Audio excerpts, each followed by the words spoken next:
14-15 سال کا جب ہو جاتا ہے پھر ماں باپ سے بات کرنے کا طریقہ بھی اس کا بدل جاتا ہے۔ بچپن میں اگر ماں باپ آواز دیں ہاں ابو ہاں ماں، فوراً دوڑا دوڑا آتا ہے، لیکن جب بڑا ہو جاتا ہے، باہر جا رہا ہوتا ہے، کہاں جا رہا، دروازے کی آواز آتی اس کی نہیں آتی، یہیں پہ ہوں، کیوں جا رہا ہے، ایسے ہی، ارے سنتا ہے کہ رکتا ہے کہ نہیں، آ رہا ہوں۔ جوانوں میں بڑوں سے بات کرنے کی تمیز گھٹ جاتی،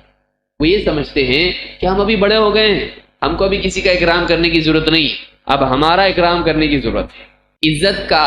ذائقہ ان کو چکھنے کا شوق پیدا ہو جاتا ہے کہ ہماری بڑائی ہونی چاہیے، اور وہ یہ سمجھتے ہیں کہ بدتمیزی کرنا بڑے پن کی علامت ہے۔ اب میں چھوٹا نہیں رہا، اب میں کیوں کسی کی حاجی حاجی کروں، میں کیوں ماں باپ کی خوشامد کروں، میں کیوں ان کے آگے ادب والا بنوں، اب میرا ادب ہونا چاہیے، اب میں چھوٹا نہیں رہا، وہ چھوٹے بچے ادب کریں گے، میں نہیں۔ اور بعض اوقات ماں باپ کے ساتھ بدتمیزی میں حدیں وہ پار کر جاتا ہے۔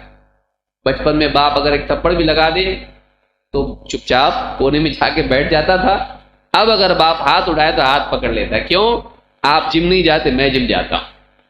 تو یہ ہمت آئندہ مت کرنا، آپ صرف ہاتھ پکڑاؤں کل کو گردن پکڑ لوں گا۔ نوجوانوں کے اندر اخلاقی بگاڑ میں یہ چیز عام طور سے دیکھنے میں آتی ہے کہ جنہوں نے پال پوس کے تجھ کو بڑا کیا، کھلایا پلایا اور ایسا بنایا کہ تو صحت مند بنے، اچھے کپڑے پہن کے باہر جائیں، انہی کے ساتھ میں تو بدتمیزی کرنے والا بن گیا۔ یہ چیز اتنی سخت ہے اللہ کے نزدیک کہ اللہ رب العالمین نے اس کا عذاب نہ صرف آخرت میں بلکہ دنیا میں بھی رکھا ہے۔ آپ دیکھیے بچہ جب جوان ہوتا ہے ماں باپ بوڑھے ہو جاتے ہیں، وہ کمزور ہوتے ہیں اور یہ قوی بن جاتا ہے۔ یہ کمزور تھا، ماں باپ قوی تھے، انہوں نے اس کے ساتھ بدسلوکی نہیں کی، سردی گرمی بارش سے اس کو بچایا، دوائیں کھانا پینا ایجوکیشن سب کچھ اس کا کیا،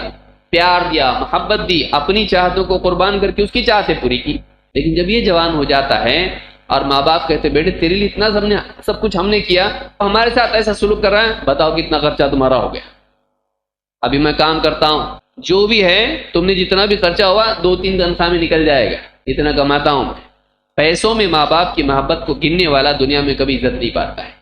پھر اس کی اولاد بھی اس کو یاد دلاتی کہ آپ نے اپنے ماں باپ کے ساتھ کیا کیا تھا، تب اس کو یاد آتا ہے کتنا دکھ ہوا ہوگا ان کو جب میں نے ایسا سلوک ان کے ساتھ کیا تھا۔ اس کی اولاد اس کو وہی صفحے وہی پنے پلٹا کے بتاتی کہ یہ بھی ذرا پڑھو،